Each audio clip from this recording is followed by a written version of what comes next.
সরগরম Jadavpur university এবার রামনবমীতে রাম পুজোকে কেন্দ্র করে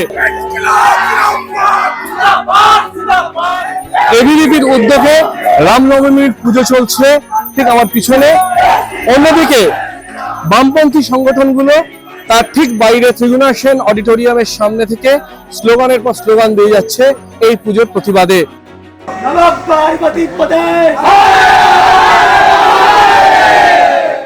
মর্যাদা পুরুষোত্তম রাম 500 বছর সংগ্রাম করার পরে ভারতবর্ষে মন্দির প্রতিষ্ঠা হয়েছে, যে আমাদের আস্থার প্রতীক।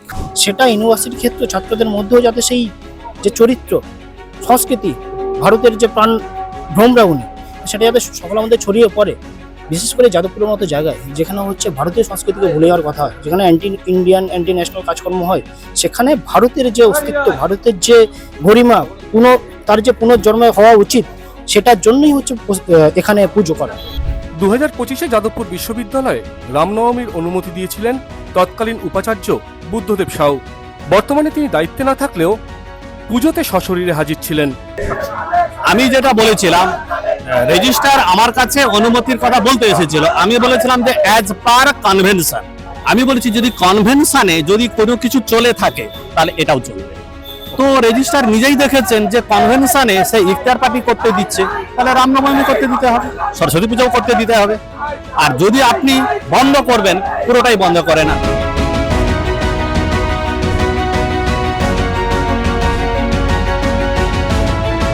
দেখুন, বিজেপি সারা দেশ জুড়ে, সারা রাজ্য জুড়ে কি করতে চাইছে তা তো আমরা দেখছি। বিজেপির কোনো রকম পুজোই ভক্তিতে আসে না। বিজেপির পুজো মানেই ধর্মীয় ভাবাবেদে আঘাত দেওয়া এবং ধর্ম মেরুকরণ করা এবং কোনো ধর্মকে আঘাত করা।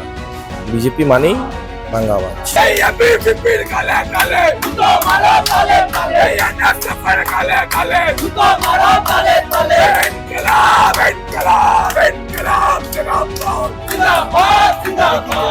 আরএসএস বিজেপি রামনবমী এবং অন্য কোনো সংগঠন বা অন্য কোনো সংস্থার দ্বারা তৈরি করা পুজোর মধ্যে বিশাল পার্থক্য এখানে যে তারা রামনবমীকে শুধু এটি ধর্মীয় অনুষ্ঠান হিসেবে দেখছে না। আমরা দেখতে পাই প্রত্যেক বছর রামনবমীর পরে মহল্লায় মহল্লায় কিভাবে সুসজ্জিত অস্ত্র মিছিল বের করে। যাদবপুর বিশ্ববিদ্যালয়ে তারা রামনবমীর পরিকল্পনা এখানে নিয়েছে। আমরা কিছুক্ষণ আগে স্পষ্ট তাদের মুখে শুনতে পাই যে তারা সাধারণ ছাত্রছাত্রীরা আক্রমণ নামিয়ে আনবে, তারা স্লোগান দেয়। এই বিষয়ে তারা একাধিক ক্ষেত্রে সাথে হুমকি দিয়েছে। আমরা সবচেয়ে বড় যেটা দেখতে পেয়েছি যে এত বছর ধরে তো বাংলার বুকে বিভিন্ন পুজো আচ্ছা হয়ে এসেছে। কোন পুজো আচ্ছায় মহল্লায় মহল্লায় গিয়ে আরএসএস বিজেপির গুন্ডারা বা যে কোনো রাজনৈতিক দলের গুন্ডারা সম্প্রদায়ে দাঙ্গা লাগানোর চেষ্টা করেছে এবং সংখ্যালঘু জনের হুমকি দিয়েছে। তাই আজকে স্পষ্ট যে আরএসএস বিজেপি রামনবমী কোনো শুধু ধর্মীয় অনুষ্ঠান নয়, এটি ফ্যাসিবাদী পরিকল্পনা, তাদের হিন্দুস্তানের পরিকল্পনা। এইরকম ভাবে অন্যের অধিকার কেড়ে নিয়ে আন্দোলন করাতে মন কনসেন্ট্রেশন আসে না, মন চঞ্চল হয়। আমি 100% শিওর এই স্টুডেন্টগুলো কোনো ভালো জায়গায় প্রতিষ্ঠিত হতে পারবে না, আপনি মিলিয়ে নেবেন।